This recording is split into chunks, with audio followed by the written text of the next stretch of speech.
పంచాయతీలు ఉంటే 107 గ్రామ పంచాయతీని మనం ఇప్పటికే కవర్ చేయడం జరిగింది. అదేవిధంగా 199 వార్డ్స్ ఉంటే 29 వార్డ్స్ ఇప్పటికే కవర్ చేయడం జరిగింది. సో ఆ విధంగా ప్రతి ఇంటికి నుంచి ఇంటికి దరఖాస్తులు ఇవ్వడానికి కూడా మరి మా దగ్గర ఏవైతే సిబ్బంది ఉన్నారో వార్డ్ ఆఫీసర్ కానీ, ఆశా వర్కర్ కానీ, అంగన్వాడీ వర్కర్ కానీ, గ్రామ పంచాయతీలో గ్రామ పంచాయత్ సెక్రటరీ కానీ, ఆశా వర్కర్, అంగన్వాడీ వర్కర్, గ్రామ పంచాయత్ సెక్రటరీ, ఇక్కడ మున్సిపల్ కమిషనర్, వారందరూ వార్డు వారీగా ఇంటికి వెళ్ళి దరఖాస్తులు ఇవ్వమని చెప్పారు. ఆ విధంగానే దరఖాస్తులు మీకు అందజేయటం జరిగింది. ఎక్కడ కానీ బయట తీసుకునే అవసరం లేదు. ఇంకొకటి కూడా మరి గౌరవ మంత్రి కూడా క్లారిఫై చేయమన్నారు. ఈరోజు గ్రామ సభ రోజు మీరు దరఖాస్తులు నింపుకొని వస్తారు. నింపుకొని వచ్చినప్పుడు కౌంటర్లు కూడా సఫిషియెంట్గా ఏర్పాటు చేయడం జరిగింది. మహిళలకు ప్రత్యేక కౌంటర్లు ఏర్పాటు చేయడం జరిగింది. ఇతరులకు జనరల్ కౌంటర్స్ కూడా ఏర్పాటు చేయడం జరిగింది. ఈ సమస్యలు కాకుండా వేరే సమస్యలు ఉన్నా కానీ మరి కౌంటర్లు ఏర్పాటు చేయడం జరిగింది. ఇదే కాకుండా దివ్యాంగులకు కూడా కౌంటర్స్ ఏర్పాటు చేయడం జరిగింది. మరి ఇవి ఏర్పాటు చేసి నార్మల్గా దరఖాస్తు ఇచ్చే దానికి వాళ్ళ సమాధానం పారదర్శకతతోటి జవాబుదారీతనంతో ఉండాలనే ఉద్దేశంతో రసీదు కూడా మీకు ఇవ్వాలి. మరి ఇచ్చి రసీదు కూడా మీకు ఇస్తే ఆ రసీదు ప్రకారం ఇక్కడ రిజిస్టర్ కూడా ఏర్పాటు చేసుకుని మరి అన్నింటికి పరిశీలన చేసి నిబంధనలు పరిశీలన చేసి మరి ప్రభుత్వ ఆదేశానుసారం వాటిని పరిశీలన చేసి మరి ఆ సంక్షేమ కార్యక్రమాన్ని రాబో రోజుల్లో అందుబాటులో ఉంచడం జరుగుతుంది. మరి ఈరోజు గ్రామ సభ రోజే ఇవ్వాలా సార్, తర్వాత మేము ఎక్కడ ఇవ్వాలనేది బాధ లేదు. మీరు మున్సిపల్ కమిషనర్ దగ్గర ఇవ్వచ్చు. ఈరోజు కొంతమంది మరి ఇంట్లో ఉంటారు, కొంతమంది వేరే పనికి పోయి ఉంటారు. అందుకని మరి వాళ్ళు కూడా మళ్ళీ రేపు కానీ రోజు 6వ తారీఖు వరకు మీ గ్రామ పంచాయతీలో మీ మున్సిపల్ కమిషనర్ దగ్గర కానీ మీ వార్డ్ ఆఫీసర్ దగ్గర ఇవ్వచ్చు. దయచేసి రసీదు కూడా తీసుకోవాలి. దయచేసి ఇంకొకటి కూడా మీకు కోరుకుంటున్నాను, ఏదైతే దరఖాస్తు ఉందో ఆ దరఖాస్తు క్షుణ్ణంగా పరిశీలన చేయండి. అచ్చం తెలుగులో ఉంది. ఆ తెలుగులో ఒక్కొక్కటి మీకు ఏది కావాలో టిక్ మార్క్ చేసుకోండి. ఏదో ఆగమాగంగా టక్ చేసేయటం దయచేసి చేయకండి. ఎందుకంటే ఈరోజు మీరు వచ్చారు, చాలా సంతోషం. ఇంకా సరిగా నింపకపోయి ఉంటే మీ ఇంట్లో ఎవరైనా చదువుకున్న వాళ్ళు ఉంటే మంచిగా కూర్చొని చదువుకొని మంచిగా రాయండి. చదువుకోని వాళ్ళు లేకపోతే మా అధికారులు మీకు సహాయకారిగా ఉంటారు. ఇక్కడ హెల్ప్ డెస్క్ కూడా ఏర్పాటు చేయడం జరిగింది. కాబట్టి మీరు దయచేసి ఈ సహాయం తీసుకొని మరి మీరు కూడా మంచిగా దాన్ని పరిశీలన చేసి మీకు అవసరం ఉన్నది టిక్ కొట్టుకొని మరి దానికి కావాల్సిన ఏవైతే పత్రాలు ఉన్నాయో జతపరిచి మరి ఆ దరఖాస్తులు అందజేయవలసిందిగా మనసారా మిమ్మల్ని కోరుతూ మరి ఇప్పటికే సరే ఈ జిల్లాలో మరి 1,00,000 వరకు దరఖాస్తులు వచ్చినాయి. అండ్ చాలా బ్రహ్మాండంగా ప్రతి గ్రామ పంచాయతీలో ప్రతి మున్సిపాలిటీలో మరి కౌంటర్లు ఏర్పాటు చేసినాం. అదేవిధంగా మిగతా ఎమ్యూనిటీస్ కూడా డ్రింకింగ్ వాటర్తో సహా ఏర్పాటు చేసినాం. ముందస్తుగానే సమాచారం ఇస్తున్నాం. ప్రతి రోజు గ్రామ సభ ఉంది, పలాని ప్లేస్లో ఉంది, మరి దయచేసి మీ దరఖాస్తులు సమర్పించవలసిందిగా అని వాళ్ళకు కోరుతా ఉన్నాం.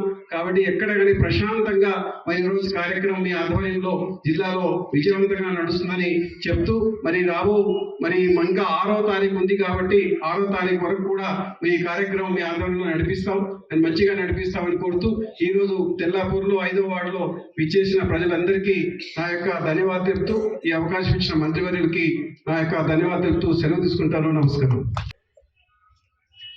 ఈ కార్యక్రమము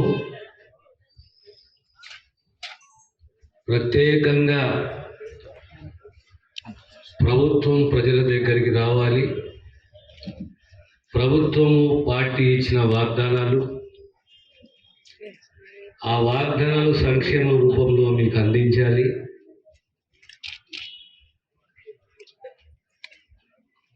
9.5 సంవత్సరాల తర్వాత ఇలాంటి ఆలోచనతోటి ప్రభుత్వం ముందుకొచ్చి స్వయంగా ప్రభుత్వమే మీకు దరఖాస్తులు ఇస్తూ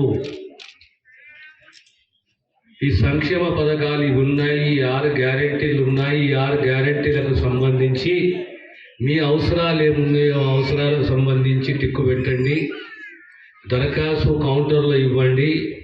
ప్రతి 100 కుటుంబాలకు ఒక కౌంటరు, మహిళలకు ప్రత్యేకంగా కౌంటర్లు ఏర్పాటు చేసి, వికలాంగులకు కౌంటర్లు ఏర్పాటు చేసి ఆ దరఖాస్తులు ఇచ్చి మీరు రసీదులు తీసుకోండి.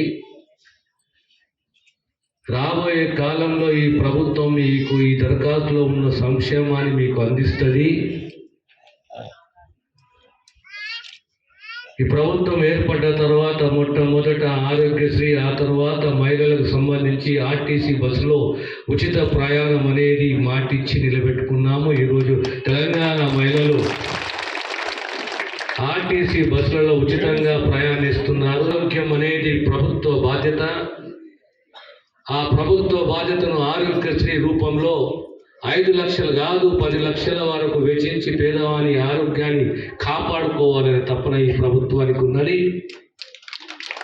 అదే రీతిలో లక్ష్మే కానీ, చేయూత ప్రోగ్రామే కానీ, గృహలక్ష్మే కానీ, గృహజ్యోతి కానీ, రైతు భరోసానే కానీ, ఇవన్నీ పథకాలు మీకు వర్తింపజేయాలి. ఆ దిశగా ఈ ప్రభుత్వం కృషి చేయాలి. ఇవన్నీ కూడా గ్యారంటీ రూపంలో మొట్టమొదటి క్యాబినెట్లోని ముఖ్యమంత్రి గారు ఇది ఆమోదించారు. ప్రభుత్వ అజెండా ఇది. సంక్షేమాన్ని ప్రజలకు అందియాలి, రాష్ట్రం అభివృద్ధి చెందాలి. ఒక అభివృద్ధితోటే సంపూర్ణంగా న్యాయం చేయము. దానికి తోడు పేదవానికి సంక్షేమాన్ని అందియాలి. ముఖ్యంగా వైద్య విద్యా రంగంలో ప్రమాణాలు ఉండాలి అనే ఒక తపన ఈ ప్రభుత్వానికి ఉన్నది. ఈరోజు మన జిల్లాలో సుమారు 1,00,000 అప్లికేషన్లు వచ్చినాయి ఇప్పటికే. అంటే దగ్గర 52% అప్లికేషన్లు ప్రభుత్వం స్వీకరించింది. ఇంకో 48% అప్లికేషన్ రాబోయే వారం రోజులలో 5-6 రోజులలో ప్రభుత్వం స్వీకరిస్తుంది.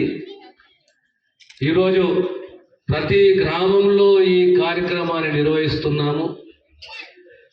100 కుటుంబాలకు ఒక కౌంటర్ పెట్టి ప్రతి గ్రామంలో కూడా ఈరోజు ఈ 5వ నంబర్ వార్డులో ఈ కార్యక్రమం అయిపోయింది కదా, దీని తర్వాత అదే మేము అప్లికేషన్ ఇవ్వలేదు కదా, దరఖాస్తు ఇవ్వలేదు కదా, మా పరిస్థితి ఏంటంటే అలాంటిది ఏది లేదు. అధికారులు ఉంటారు. ఈరోజు కాకపోయినా రేపు కాకపోయినా ఎల్లుండి మీరు ఖచ్చితంగా ఈ దరఖాస్తులు ఇవ్వండి. మీకు సంక్షేమాన్ని అందించే బాధ్యత ప్రభుత్వానిది. ఈ తెలంగాణ అయితే కలగన్నాము. ఈ తెలంగాణలో సాధికారత, స్వేచ్ఛ, సంక్షేమము, అభివృద్ధిని కలగన్నాము. ఏ తెలంగాణలో అయితే ఖచ్చితంగా వైద్య రంగము, విద్యారంగం అనేది పేదవానికి అందుబాటులో ఉండాలి, ప్రమాణాలతో కూడింది. ఆ మార్పు దిశగానే 9.5 సంవత్సరాల తర్వాత కొత్త ప్రభుత్వం వచ్చింది. ఆ ప్రభుత్వంకు గురుతరమైన బాధ్యత ఉన్నది. ఆ బాధ్యతని సంపూర్ణంగా నెరవేర్చాలంటే మా యొక్క చిత్తశుద్ధి, మీ యొక్క సహకారం ఖచ్చితంగా అవసరము. కనుక మీ అందరితోటి కోరేది ఒకటే, విశ్వసనీయత అనేది చాలా ముఖ్యము. మన ప్రాంతాన్ని అభివృద్ధి పథంలో నడిపించుకోవాలి. ఆ దిశగా ఈ ప్రభుత్వం యొక్క కృషి ఉంటుంది. మీ యొక్క ఆశీస్సులు ఎల్లప్పుడూ ఈ ప్రభుత్వం పైన ఉండాలి. రాబోయే కాలంలో మీకు సంక్షేమము, అభివృద్ధి అనేది రేవంత్ రెడ్డి గారి నాయకత్వంలో ఖచ్చితంగా మీకు అందుతున్న విషయాన్ని సౌకర్యంగా తెలియజేస్తూ సంవత్సరం శుభాకాంక్షలు. నూతన సంవత్సరంలో ఈ పథకాలన్నీ కూడా అమలైతే అనే విషయాన్ని మీకు మరొకసారి తెలియజేస్తూ నేను సెలవు తీసుకుంటాను.